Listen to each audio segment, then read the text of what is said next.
Naam, basi mtazamaji, ikiwa ni mara 15 vijana wa Intercounty Hustle Hub wameweza kujitokeza katika eneo la Uthiru.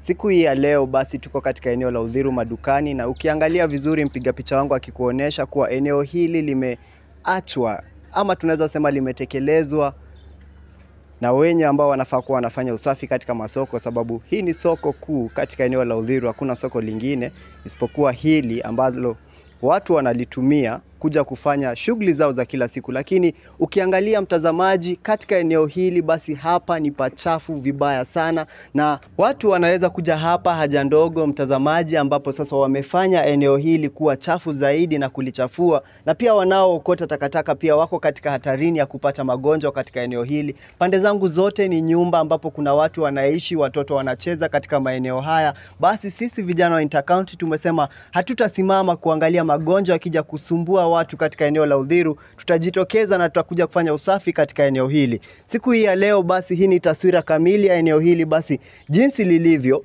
na nitakuonesha hapo baadaye venye tutaacha eneo hili likikaa. Mtazamaji, hii ni swali kwako na ni swali kwa watu wa Uthiru wote kwa pamoja, kuwa basi haya ndo mandhari ambayo tunataka kuishi ndani. Na je, katika eneo hili uchafu huu ukikithiri, ni akina nani ambao wanafanya uchafuzi huu kama sio sisi? Swali hilo nitakuachia mtazamaji wewe uweze kunijibu, na uniambie kama pia wewe unaweza kubali kukuza mtoto wako katika eneo hili, ambapo hapa ndipo mahali anafaa kuja kucheza, hapa ndipo mahali anafaa kupitia akienda dukani, na panakaa katika hali hii.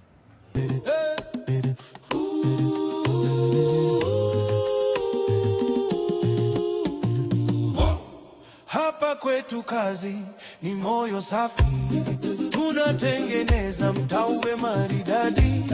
Jasho letu ni zawadi kwa jamii, tunafagia giza tukileta nuru kweli. Sisi ni Intercounty Hustle Hub, pamoja tunainua kila tabaka, heshima kwa mazingira yetu ya dhahabu.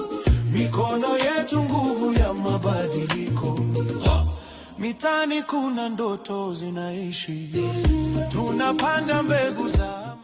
Basi mtazamaji, nimeweza kupatana na kijana mmoja ambaye yeye huweza kujitokeza kila wikendi kuja kufanya usafi katika eneo la Uthiru, ambapo amesema hata kaa nyuma kuacha uchafu ukikithiri katika soko lao. Pengine akianza na jina lake, atuelezee anatoka kikundi gani na kwa nini ako katika eneo hili siku ya leo ambapo ni Jumamosi. Watu wengi naamini wanaweza amua acha waende wakajiburudishe, lakini ameamua kujiunga na vijana wenzake kufanya usafi katika eneo hili. Pengine atuambie jina lake na atuelezee ni nini kabisa msukumo ambao unamsukuma yeye kujitokeza kila wikendi na si kujivinjari kila wakati. Pengine ukianza na jina lako. Kwa majina naitwa Kezia Wanjiru. Mimi ni wa team Kifagio, na ninajitokezanga kufanya usafi, manake hii area yetu ya Uthiru imekuwa chafu, na unajua hiyo uchafu inaweza tuletea magonjwa. So mimi na prefer kuja tusafishe usafi, tusafishe mazingira yetu ili kuweza kuwa kusafi. Na pengine jambo moja kwa vijana ambao hawajaweza kujitokeza kuja kujiunga na nyinyi kufanya usafi katika eneo hili. Mimi ningependa kuambia wakuwe encouraged, wakuje tufanye usafi pamoja, ndio tukae kwa mazingira masafi. Okay, asante.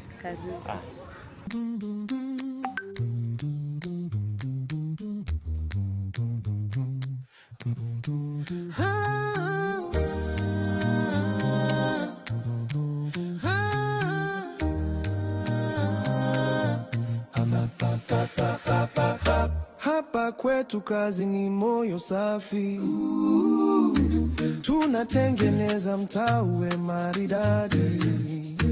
Jasho letu ni zawadi kwa jamii, tunafagia giza tukileta nuru kweli. Sisi ni Intercounty Hustle Hub,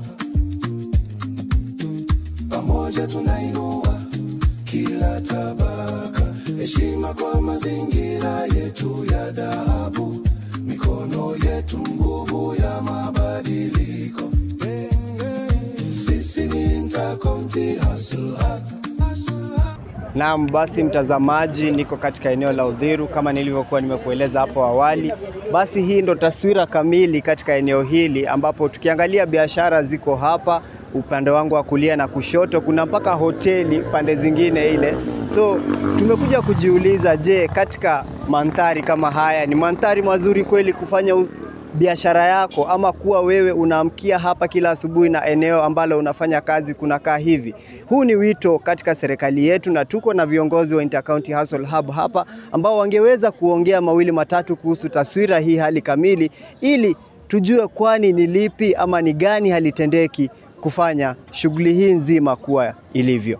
Pengine ukianza na jina lako, utuelezee maeneo ya kazi ambapo watu wanafanya biashara na hali ambayo inaonekana ni hali kama hii. Je, kama kiongozi wa Intercounty Hustle Hub, roho yako inauma? Je, kama kiongozi wa Intercounty Hustle Hub mwenye unapenda mazingira, shughuli hii nzima kweli ni halali na ni nzuri kweli katika eneo la katika wenyeji wa Uthiru? Tafadhali. Useme naitwa Martin Mwaniki Kifagio. Na kulingana venye umesema hii shughuli si mzuri. Sababu saa ingine hata wakati unaenda kufungua soko yako, unavikanga pale, unafagia, kunakuwa kusafi, ndio sasa kutoka hapo unajiandaa kungojea wateja, si ndio? Lakini wakati unakuta sasa ukifagia pale, umefagia kuna pahali huwezi kufika, inauma sana. Na tuseme inaumiza sana mpaka yule anafanyia biashara pale. Lakini tukiwa tunasema hivi, ni mzuri tusirikiane, ni ya muhimu. Ndio kama ni hapa kwa mtaro, tunasirikiana, tunajua namna ya vile hata wewe ukikuja kufungua itakuwa mzuri. Njoo ya nini? Tulisirikiana tukanjua vile tutafungua ile mtaro. Either ni pande ya kanjo, ni pande ya community kama mimi. Tukisirikiana ule mfanyikazi anafanya kazi pale, niko na uhakika tukiwa watatu tutakosa kitu mwafaka ya kusababisha pale kukue kusafi. Na ndio maana tunasema namna gani? Tunasema hivi, wakati umefika pia wakati wa nini? Wa mvua. Sasa hii ndio tunahitaji usafi sana. Sababu ya nini? Wakati mvua itanyesha, hizi ndizo mitaro zetu zile zinapelekanga maji pale inastahili, si ndio? Ndio isinje ikaenda kwa nyumba za watu. Lakini wakati tumekaa kama tumeiangalia tu mpaka wakati wa mvua ufike, nafikiri tunategemea tukuje kutangaza taarifa. Na hii taarifa ndio zinafaa kuwa by the way tukiisuia. Na hii taarifa itakuwa kwa nini? Itakuwa sababu sisi wenyewe tunaiangalia. Tunajua sisi ni wachapakazi na tuko kazini bado. Lakini kuna maeneo sasa tunafaa kuipea kipao mbele. Juu ya nini?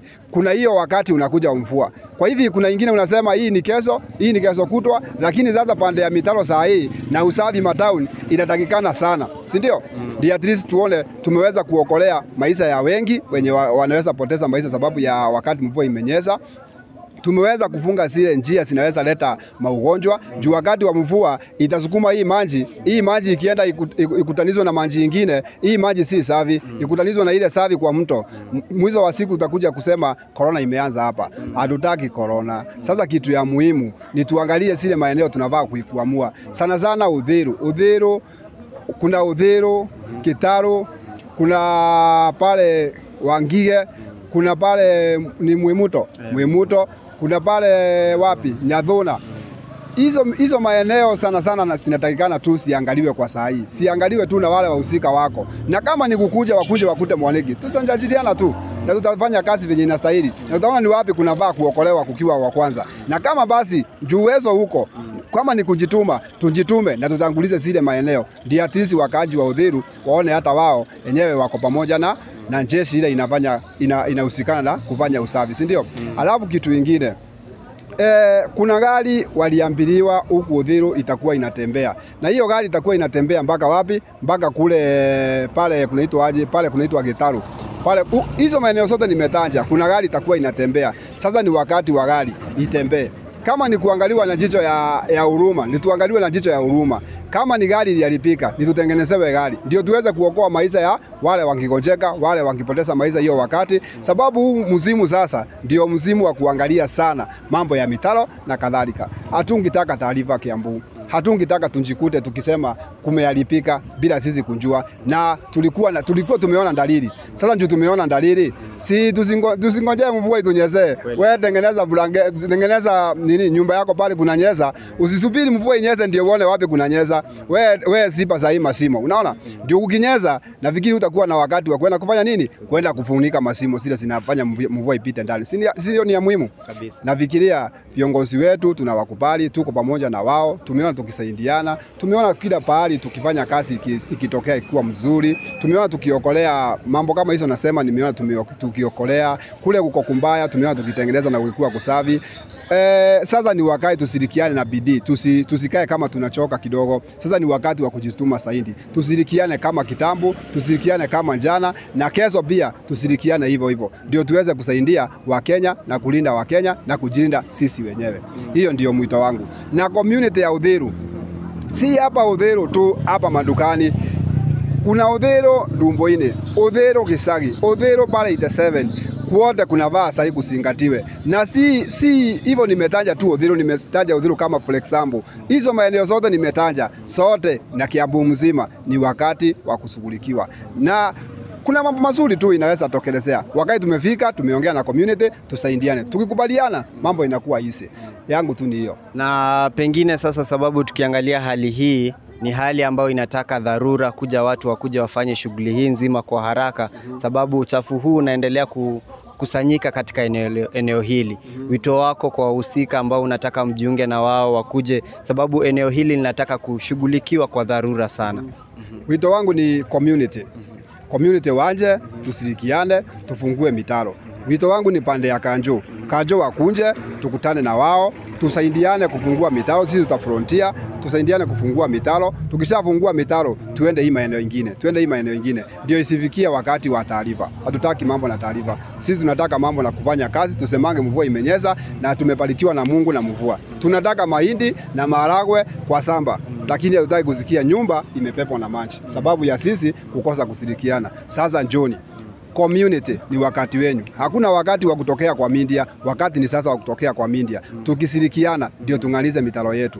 Hapo ndipo niko. Sawa, asante sana kwa mawazo yako. Na tuko na madam hapa by the way. Tuko na madam hapa ni wa Kanjo, ni wa county. Tumekuwa tukisirikiana yeye sana na tumekuwa tukifanya kazi mingi sana kufungua mitaro na yeye kufagia Uthiru. Lakini kuna kitu moja nilikuwa nasema, Uthiru ni kubwa, Uthiru madukani ni kubwa. Ukiangalia kutoka Raunda kuenda hivi mpaka 87, mpaka huko 87, kote kuna vaa kufagiwa. Ni kubwa sana, si kidogo vile. Ukienda Ndumbo-ini, ukienda na highway, yani ni kubwa tu, hata nyinyi mnaelewa nikisema ni kubwa. Kutupea watu wawili wakuwe ndio wanafagia, ni yeye sasa tunaangalia njoo afagie mitaro mpaka ikuwe misafi. Hawa watu naoma kuhakika ni wandogo. Na hata yeye mwenyewe anajituma sana. Kama sasa ni mgonjwa wa mguu na ni yeye tunasaidiana na yeye.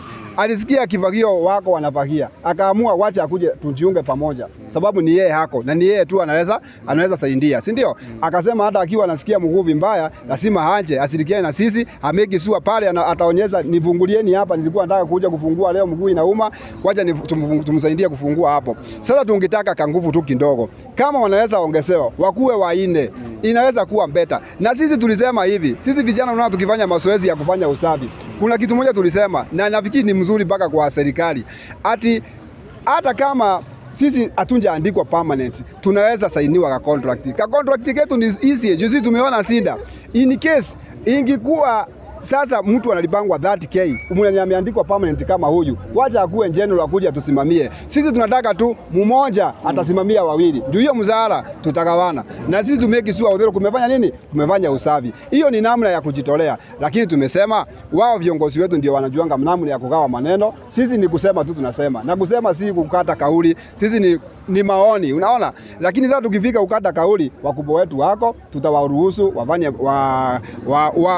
watangaze ule msimamo unavaa kufuatwa, na nafikiri itakuwa sawa. Lakini Uthiru ni ya muhimu isingatiwe, iangaliwe. Na ni Uthiru tu, hiyo ndio inaniumiza kwa roho, ndio maana narudia mara mingi. Kwanza tusikie atasema namna gani. Kwa vile ameona hali ya huku, ameona kifagio akijitolea, mpaka mtaro umeona nikifungua mitaro.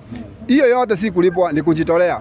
Lakini sasa tunasema namna gani? Ni yeye pia kumsaidia, sababu ya kuangalia kuona hata yeye ile kazi yako nayo ukweli ni ngumu.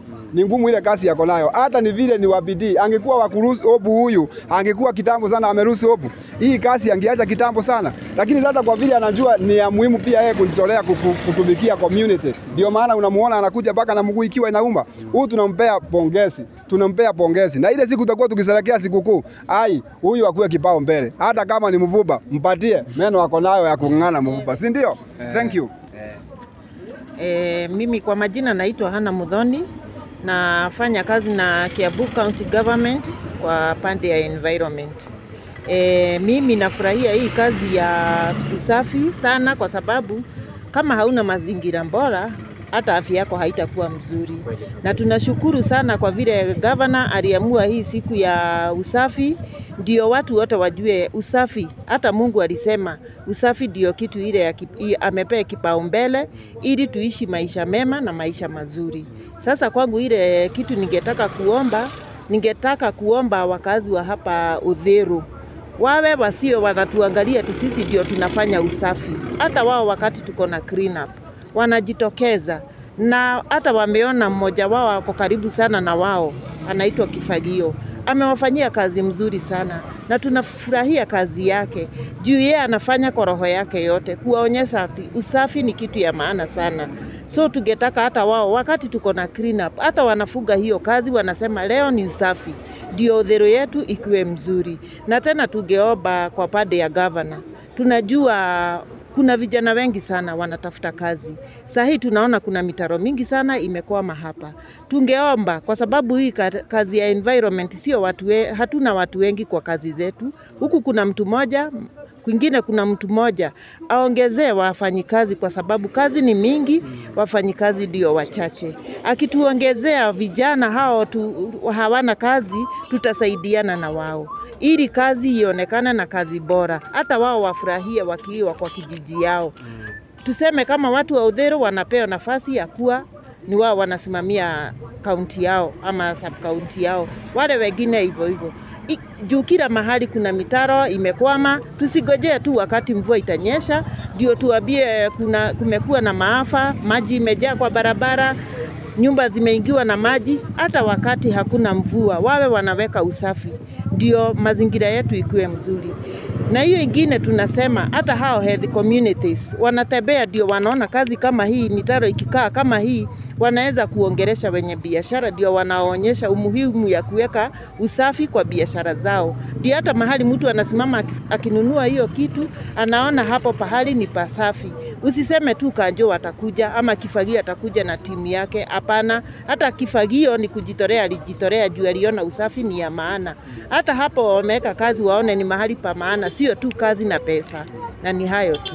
Na nimeshukuru Mungu kwa sababu ya kuwa na hii siku na kuwa na nyinyi, na tuendelee na hiyo moyo na tuonyeshe wale watu wengine ndio hata kaunti zingine zenye hazijachukua hii umuhimu ya usafi hata wao waone maendeleo. Wasiseme tu maendeleo iko Nairobi. Hata wao wakiwa pande hiyo ingine waone tayari hata sisi tukijitokeza tutakaa kama Nairobi. Basi mtazamaji, hiyo ndo kauli ya kiongozi wa Intercounty Hustle Hub akiwa na mfanyikazi wa kaunti ambaye anasimamia kuhakikisha kuwa eneo hili linabaki kuwa safi. Wito wao wote ni kwamba watu ambao wanafaa kufanya usafi katika eneo hili ni waongezwe, sababu kazi ni mingi lakini wafanyikazi ndo wachache.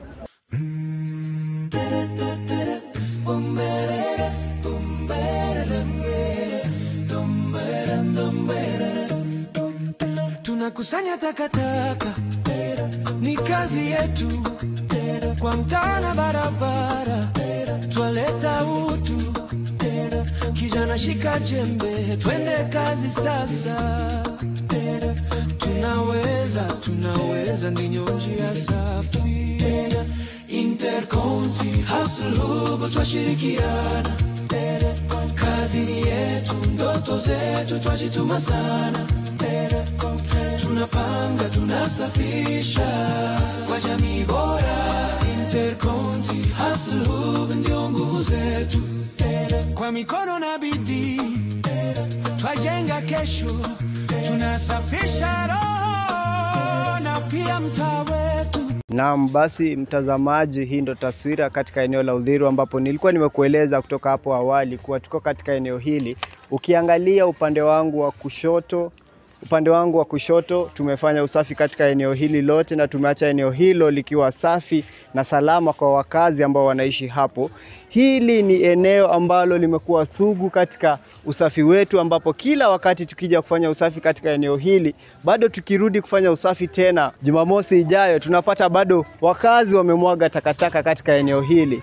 Wito wetu ni kwamba wakazi wa Uthiru, hasa wa Uthiru Madukani ambao wanaishi katika eneo hili, tafadhali tuache kutupa takataka hapa ambapo inafaa kuwa barabara, ambapo ni watoto wetu wanapita hapa kila siku, ambapo ni ndugu zetu wanapita hapa kila siku, na magonjwa wakati ambapo yatachipuka, basi eneo hili ndio litabaki kuwa athari kwao wao wenyewe, sababu sisi wengi ambao tunafanya usafi katika eneo hili tunaweza sema hatuishi katika eneo hili, ambapo wao ndo wanachafua lakini hawawezi kufanya usafi.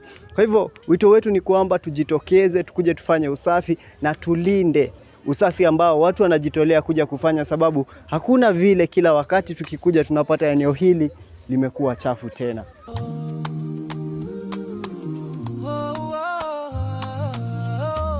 Tunaamka na juu tukianza safari, mikono na nguvu, hakuna kulala, kila kona ya mtaa. Sisi ni mabalozi, tunasafisha barabara, ndoto zetu wazi. Intercounty Hustle, kazi ni yetu, tunasafisha, tunajenga kesho yetu.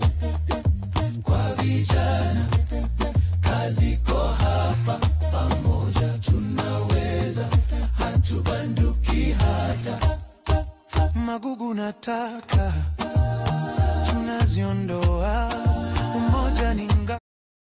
Naam mtazamaji, basi hivi ndivyo kunaendelea katika usafi wa siku hii ya leo ya vijana wa Intercounty Hustle Hub, ambapo wamekuja kurejesha hadhi ya soko hili la Uthiru Market, ambapo linajulikana kama Uthiru Madukani. Hapa kuna watu wanalala, ambapo tunakisia watu hao pengine ndio wezi ambao wanafanya uhalifu usiku unapojiri. Kwa hivyo tumeamua katika eneo hili siku hii ya leo atuachi chochote, kila kitu ambacho kiko hapa wamekuwa wakilalia, wamekuwa wakitumia, tumezibeba zote, ndo tuone kama wahalifu hawa basi watahama katika eneo hili na kuenda katika eneo lingine.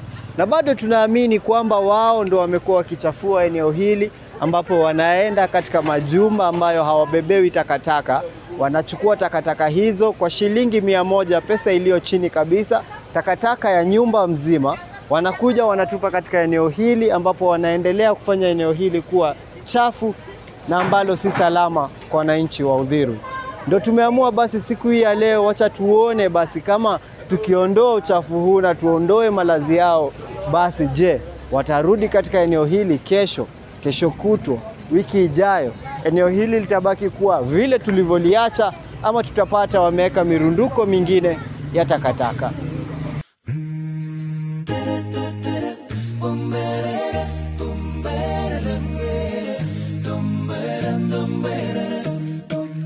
Tunakusanya takataka, ni kazi yetu, kwa mtaa na barabara, twaleta utu.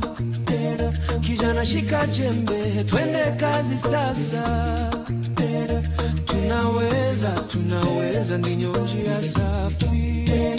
Intercounty Hustle Hub, twashirikiana, kazi ni yetu, ndoto zetu twajituma sana. Tunapanga, tunasafisha kwa jamii bora.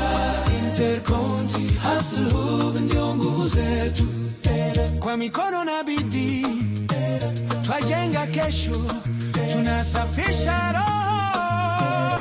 Naam, basi mtazamaji, shughuli nzima inaendelea katika eneo hili na vijana wamejitolea, na nikiangalia kweli basi usafi huu umefanyika katika barabara hii nzima, ukikuja kujitokeza mpaka eneo hili, ambapo usafi huu basi unaonesha Uthiru itaachwa ikiwa safi.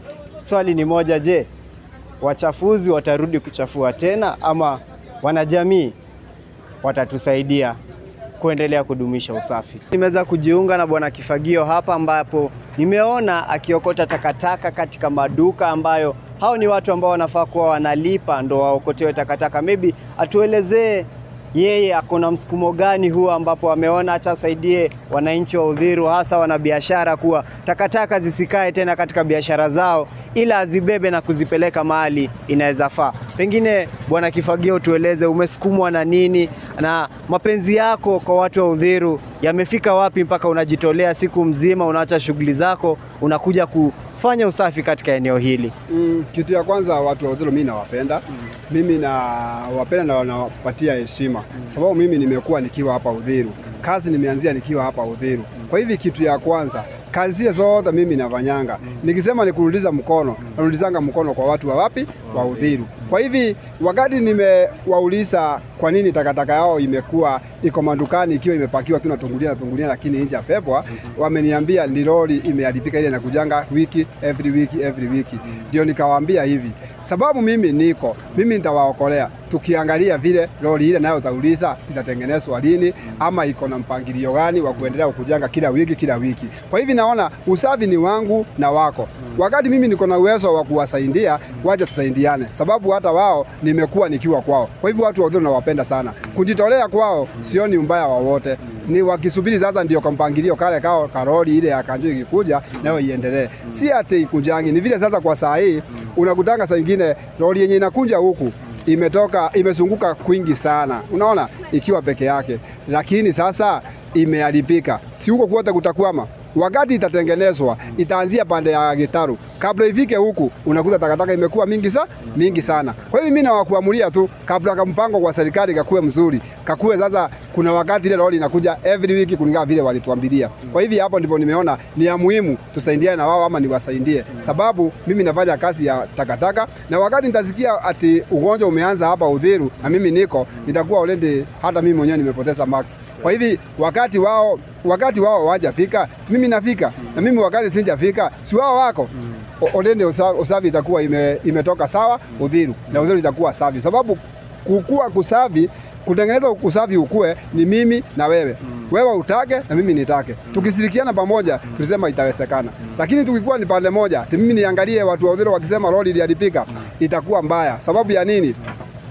Mimi sinanga hata ile kitu ya kusema asante. Kwa vile wakaaji wa Uthiru wamenipatia kazi, mimi siwezi pata nafasi hata moja wa kusaidia wakati lori yao imekwama. Itakuwa hata mimi ni kama sina shukrani. Kwa hivyo mimi naonelea shukrani yangu kuwarudishia ni kufagilia hiyo takataka wakati lori yao imekwama.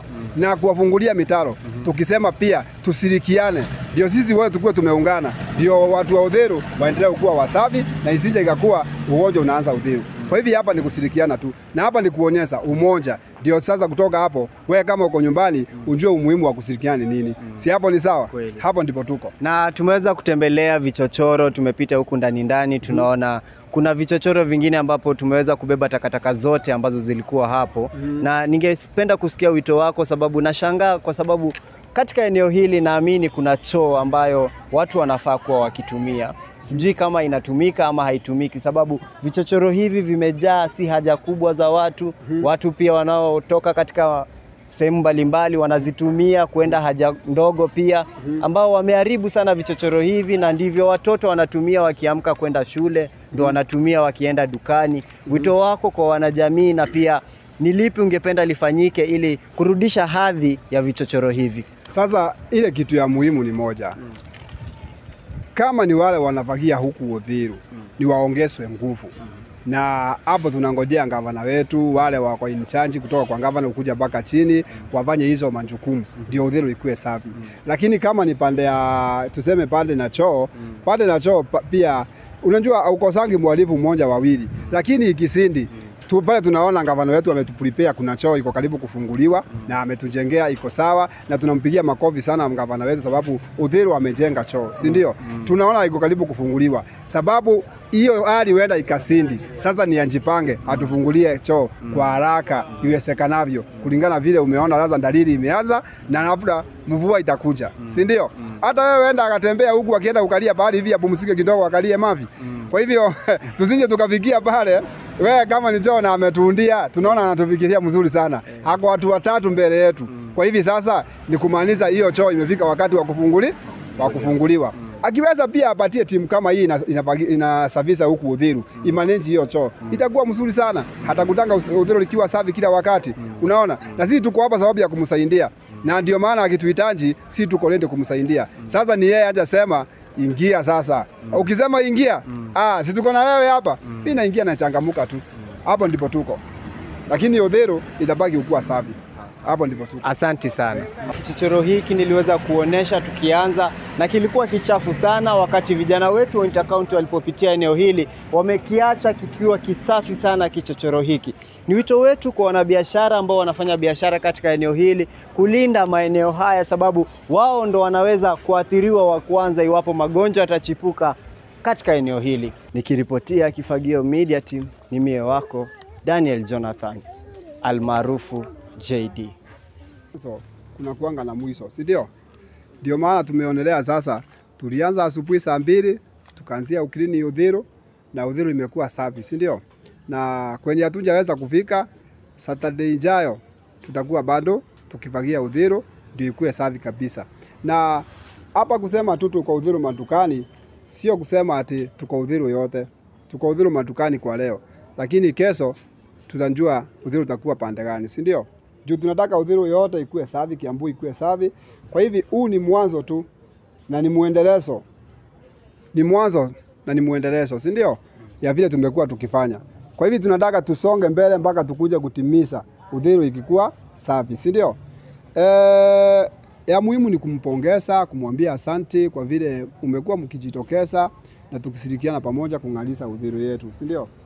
Kiambu yote tungiwaomba kwa heshima wote wakuwe na vikundi kama hizi zinasaidiana na Kanjo kukua zikiwasaidia kufanya usafi, ndio wakuwe wakimulika pale ni kumbaya. Juu saa nyingine hata mimi ukisikia saa nyingine mimi nimeandikwa kazi niko wa Kanjo, unajua usiponiambia pale fulani kuna tupo takataka wenda nikakosa kujua. Lakini tukiwa na nyinyi wenye Kinjinji, si ndio? Nyinyi wenye Uthiru. Kwa hivi tutaweza kunjua haraka ukiwa ati kuna pale fulani kuna chafuka vibaya. Na sisi tutaingia hapo, tutafanya ukue kusafi, tukisirikiana, si ndio? Hiyo kusirikiana ndio tunataka. Na hiyo kusirikiana ndio tunasema mpaka kwa kasi pia tusirikiane, si ndio?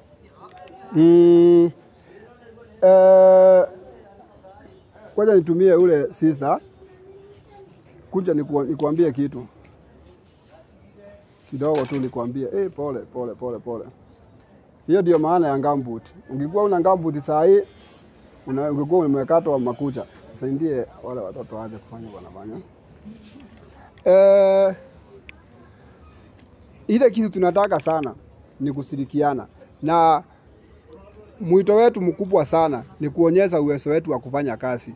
Ndio at least wakati tunasirikiana hatustruggle sana kuuliza hata kungekuwa kunaandikanwa nani angeandikwa, si ndio? Juu sisi tunafanya nini? Mazoezi, si ndio kweli? Tutaendelea na ile moyo. Wakati kumetokea kitu mzuri, kaunti yenu itamsikiza, kaunti yenu itamkumbuka, na pia tutakuwa pamoja. Lakini kwa saa hii hakuja tokea na hiyo nafasi. Si ati ni kusema tutakaa nyumbani hivyo tu, tuangalie area yetu ikiharibika. Hapana.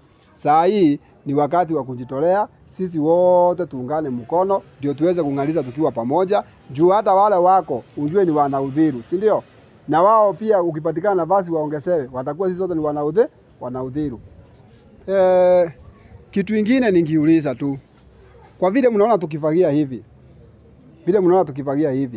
Ningetaka kunjua ni nini haswa kenye tumekuwa saa hii hatuna yenye tungetaka kusaidiwa. Naongea na watu. Huyu aniambie, kuja kuambia.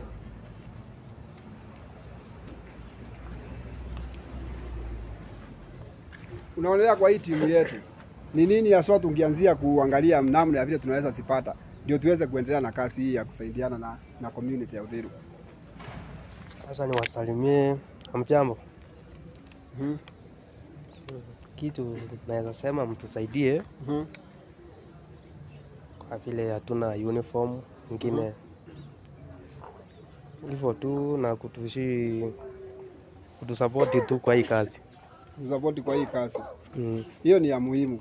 Umesikia sasa kwa saa hii, tunajitolea sana na tunataka kuendelea sana. Lakini hatuna nini? hatuna apron, si ndio? Kwa hivi naomba ule anatuona, ule anatutazama, tuko na viongozi wetu. Mmoja wetu ni atupigie simu sasa. Atuambie at least nimejitolea hata nyinyi, nimenunulia 2 3 apron. Nimenunulia 2 3 gambut. Nimenunulia 2 3 kakofia, at least wakiwa kazini wasichomwe na jua sana. Sababu ya nini? Hii ni kazi ya kujitolea. Tunajua tuko na nyinyi na hatutaki kumsumbua tukimwambia atasema mtuanjiri kazi hivi hivi. Juu hiyo kazi ndio mnatengeneza kule maofisini. Sasa kama mtatengeneza itaiva, kwanza kabla hivi tupatie ni at least kitu kandogo kama kakoti, kangambut, na wakati mwingine wakati unasikia sisi community tunashirikiana pamoja kufagia udhiru, jitumeni saa nyingine, semeni hiyo maji nanyi simpate maji at least mkate kiu wakati tuko kasini, si ndio? Ingine tungisema ni kushukuru wakubwa wetu sana sababu ya kutusikilia pale tumefika ni wao. Juu ya nini?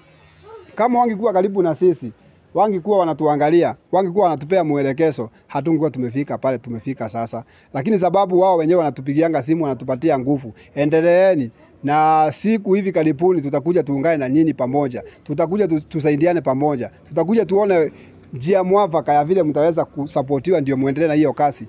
Mwangekuwa tupatiangi hiyo nguvu, hatungekuwa hapa. Tungekuwa sisi wote tumetawanyika. Si ndio kweli? Lakini sababu huo wanatusupport kutuambia siku inakuja tutakuwa na nyinyi. Tatu tumeona wakikuja wakiungana na sisi wakitupea nguvu, wakitupea mwelekezo. Hiyo ndio maana tunafanyanga nini? Tunaendeleanga kutokea na kuona umuhimu wa kuendelea kusaidiana pamoja. Kwa hivi sisi tungiomba tu hiyo wakati sasa ni waanzie kujitolea. Waanzie kuona ni ya muhimu. Hata ukiwa kule mbali, wewe fanya nini? Tuma kitu sasa.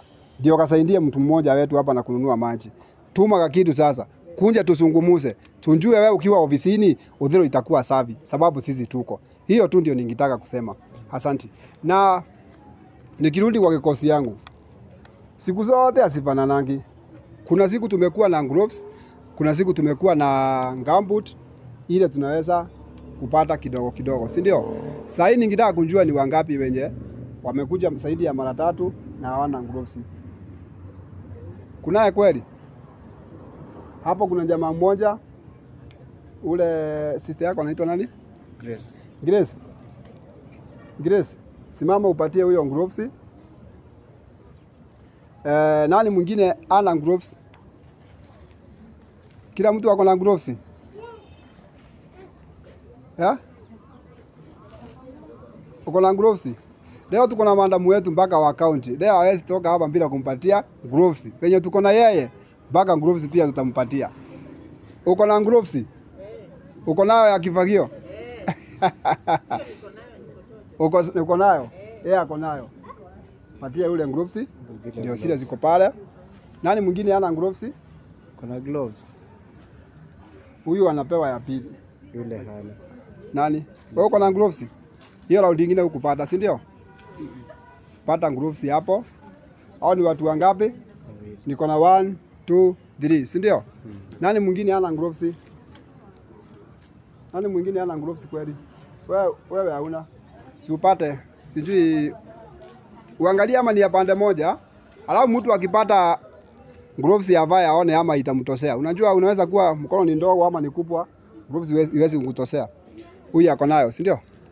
Huyu ako nayo huyu. Patia ule, huyu ako nayo. Sister. Nimekwambia kuna 1 2 3. Patia huyu. Patia huyu. Angalia ama ni ya pande moja, ujaribu uone. Patia huyu gloves.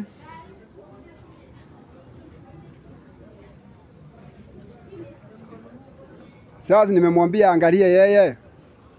Kuangalia kwani ni gani? Si nikuweka uone ama ni ya mkono moja ndio upandilisiwe. Ndio at least tukue sawa. Huyu ni ya mkono moja. Si yeye ni kijana yule ndio viki yake. Mtu avae aone ama ina iko sawa. Iko sawa sasa. Sasa iko sawa, si ndio? Singejaribu kuvaa tafadhali. Si yeye. Usiwie mwingine mwenye anahitaji kuipata. Wewe wenda ukachapa tu bila. Wakati utaona umuhimu wa gloves, hatisi hiyo wakati na wewe utakuja ufanye nini? Juu hakuna haja nikuwe nao na mimi situmiangi, si ndio? Si ni ukweli jameni? Kitu kingine ni gambut. mpaka pale tumefikia saa hii ni watu wangapi wana gambut? Tuinue mkono. Huyo alikuwa na gambut huko tukipeana. Huyo ana. Huyo. Na nani mwingine? Huyu. Mmoja, wawili, watatu. Hao wawili, yule na ule kijana. Na ule kijana. Huyu amekuja mara ya pili sasa hivi. Amekuja mara ya pili. Acha tumwangalie kidogo, lakini gloves yako nayo. Gloves yako nayo. So ni huyu. Hao wawili na yule pia. Si umeandika. Wewe ule ndiye anaandika. Si ndo wa mark. Wenye wana gloves. Okay, sawa sawa. Hawana gambut. Okay, sawa sawa. Na swali lingine ningetaka kunjua. Wakati umepewa gambut, si ndio? Unakujanga nayo kweli wakati tunaenda usafi? Juu sababu ya gambut ndio at least wakati tunavagia tusikatwe na machupa, si ndio? Tusikanyange uchafu usemange hii uchafu ndio ilisababisha mimi kuanzia ugonjwa wapi wa miguu. Tunavaanga hizo gambut kweli?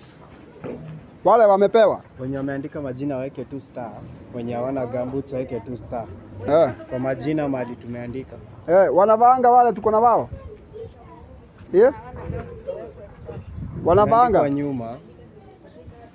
Wewe umevaa yako?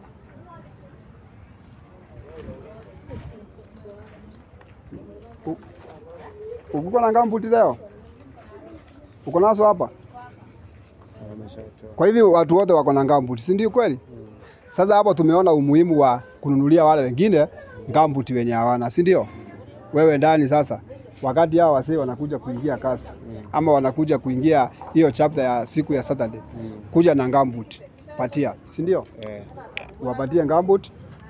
Nafikiri ule umesema Daudi tu. Huyu yako sawa. Huyu yako sawa. Ako na gambut huyu. Huyu.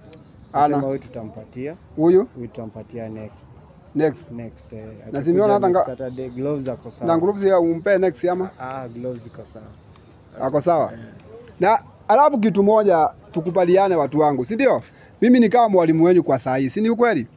Ukiona na kupoint sana, usikue mtu wa ukasirika sana. Unajua unaweza kasirika unigonge na mawe nikose kuona jicho ya kuona wengine, si ndio? Usifanye hivyo. Saa hii ni wakati wa ukundirect tu kidogo. Wewe unjue kuniliko mimi, si ndio? Kwa hivi mwizo wa saa hii ni wewe unaangalia wengine, si ndio? Kuna banga inaweza kuwa sharp kama nje anolewa kweli. Kwa hivi msije mkanipepa vibaya. Wakati na kunoa niruhusu nikunoe kwa huo muda, si ndio? Juu wewe kesho ni wewe utaachia hiyo usuka. Si unaona mimi nazeeka hata nilisikia mtu mwingine akiniambia naenda hata kama nimeenda hivi ni kama nimeanzia kuinama, si ndio? Sasa wakati ukifika hapo nataka kuniambia nikiwa nimeinama hivi nitaweza kuona pande ile? Siwezi ona. Lazima ukue ni wewe utasimama mzuri ndio uone pande ile, si ndio? Kwa hivi huu wakati mimi nakunoa usikasirike. Nikikuja kuambia mzee analala wakati tuko kwa mkutano, asikasirike. Sababu ya nini? Ni wakati tunamnoa, si ndio? Hapo ni sawa. Kitu kingine ningetaka kumwambia ile siku tulikuwa hapa tulionelea ni ya muhimu tukue tuko na watu at least wanakuja kutuokolea huku Uthiru. Juu hatutabaki kuanga sisi wote tunakutana hapa Uthiru. Siku moja tu tunabakia. Kabla tukutane tena tunakuta kushakuwa nini? Kuchafu tena, si ndio? Tunataka tunjigawe ndio tuweze kukua tunafikia Uthiru yote. Na Uthiru njue ndumbo ine ni sisi tutaenda kuangalia, unjue 87 ni sisi tunaenda kuangalia, si ndio? Ni kubwa sana. Kwa hivi kitu ya maana tunataka tufanye nini? Tukinjua tumetrain watu wetu wamekuwa sawa. Wale wamefanya mazoezi wamekuwa sawa. Tunakuja tunawaachia Uthiru. Si tukujae kuangalia ile kazi wanafanya nini? Wanafanya. Ndio mwisho wa siku tuseme Mungu atawabariki sana, si ndio? Tulichagua watu wangapi? Tulichagua watu wangapi? Walikuwa wangapi? 4. Tulichagua watu 4. Hao watu 4 wataanzia kuripoti rasmi. Karibu sana wataanzia kuripoti. Watu 4 ni nani na nani? Huyu ni mmoja atakuwa kiripoti kufagia Uthiru. Mwingine nani? Huyu ni wa pili. Wa tatu. Wa 4 yako wapi? Hakuna mwingine? Ndio huyu. Huyu. Sawa. Kati hao watu wangapi 4 tulikuwa tunauliza, si ingekuwa mzuri sana ndio ikue kikosi. Ikue na kiongozi, ikue na Wanjiko. Wanjiko mgani hiyo? Wapi? Wanjiko bando au kwa hiyo siku. Tulikuwa tunaomba ikukue tu tutapata kijana mmoja. Ndio at least mambo ikue uniform, si ndio? Kijana mmoja mwenye tutachagua tunasema analeta nini? Analeta usawa, si ndio? Mlionelea ni mgani kweli ama mtamtafuta pole pole? Tumchague hapa. Huyu. Huyu. Unasikia unachaguliwa kwa kura moja, ukichaguliwa ukue wa Uthiru. Utakubali ukua kuungana na kikosi yenye iko Uthiru kweli? Ama ule? Ama huyu? Huyu. Wewe bado? Sasa wewe uko na kura. Sasa niambie ama unakubaliana na wao ndio at least uungane na wao. Si ni ukweli? Utaungana na wao?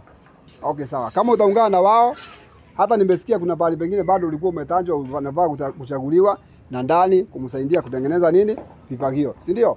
Kwa hivyo wewe ukiwa katikati ya hao wandaanda hawa, mambo itakuwa mzuri sana, si ndio? Lakini vile uko peke yako, watakuwa wanakutuma, leta maji wewe. Leta hii wewe. Na pepa hizi mangunia tuende, si ndio? Ukikataa, wanakuambia tunaweza kukuvamia tukupige kidogo tukupige. Hamtakuwa wa kupingana, mtakuwa wa kuendeleza Uthiru ikuwe safi, si ndio? Mkifanya hivyo kwa miezi 2, 3, 4. Miezi 2, 3, 4. Nitakuwa karibu sana nini tukiangalia vile mnaendelea kufanya Uthiru ikuwe nini? Ikuwe safi. Mimi sita kumuitia hata viongozi wenyu na kusema wewe kiongozi angalia vile vijana na wanadanda vile wamepandiliza Uthiru, si ndio? Ukiona ni sawa, waachie Uthiru tu waangalisange hivyo, si ndio? Yeye ndiye atatoa mwelekeo. Tukiona mnafanya change na mnaleta faida sana kwa watu wa Uthiru, hapo ndipo watu wanaambiangwa kuna sababu ya kikombe, si ndio? Wewe unajua zawadi utapewa gani? Jitolee bwana, jitolee. Juu mwisho wa siku unjui zawadi itakuja gani. Nilikuja nikupe zawadi ya kazi, unaweza kataa? Huwezi kataa. Hiyo ni for example napiga, lakini zawadi huwezi kujua ni ya nini, si ndio? Kwa hivyo kwa watu mmeona leo tunakuja kuachia Uthiru, ndio tukujange Saturday kuangalia ile shughuli wanafanya, kuwasaidia. Ndio tunakamiliza kule kulikuwa kufanya nini? Kumesindikana. Unjue tukiona Uthiru inapandilika sababu ya watu 5. Hapo ndipo tutapata umuhimu wa kuchagua wengine 5 waende kule wapi? Dumbo-ine, si ndio? Tuchague wengine 5 ndio waende wapi? 87. Nafikiri Uthiru si kubwa. Tukifanya hivyo tutakuwa tumesunguka yote, si ndio? Hapo kutoka hapo ni masawali tutaanzia kutafuta. Juu siku zote ukijituma kwa kazi mzuri, lazima zawadi zitakuwa. Hata kama ni mimi, lazima nikuje na kachupa ya maji. Nikwambie wewe usionyeshe watu kunywa haka. Si unaona hapo ni sawa? Na sababu ya masaa ningetaka niulize kila mtu tu. Nimuulize vile ameona hii timu ikiendelea na vile ameona iko na mafanikio ya kusonga mbele ama mnaona kama itakomea hapa tu. At least watu wawili waongee ndio watutapilie tunaelekea wapi. Ingekuwa ya mzuri sana. Mmoja hivi ndio tusikie vile tunaenda, halafu tukuja kaa tunamaliza. Si hapo ni sawa? Ndio tusinje tukakaa sana. Na muda unaenda. Kwa majina naitwa Patrick na sisi ndo tulianziaga by the way kama kujua. Nilikuwa part of the watu wenye walianza. I think wengine wanaweza bear witness. Hatukuwa na anything, hatukuwa na hizi. Hatukuwa na nini nyingine, hatukuwa na gumboots. Actually hata nimeona tumeendelea sana. Like hata hatukuwa na hii. Nimeona hata watoto nayo nikashtuka, nikaona lori zimeandikwa kifagio. It's applause for us. Na venye tunaendelea naona Mungu aendelee tu kutubariki hivyo. And I can see we are going far. Thank you. We are going far. Na kuna mambo mazuri hata kama tusiandamine kitu venye iko na as little as it is kuna kitu kakubwa tu, akukosi kitu mzuri itatoka hapa ndani. Mimi nawaambia tu tujipe tu moyo, tujikaze na kwa hii jua tu hapa tu ndo tutakuja tu kuona tu kivuli.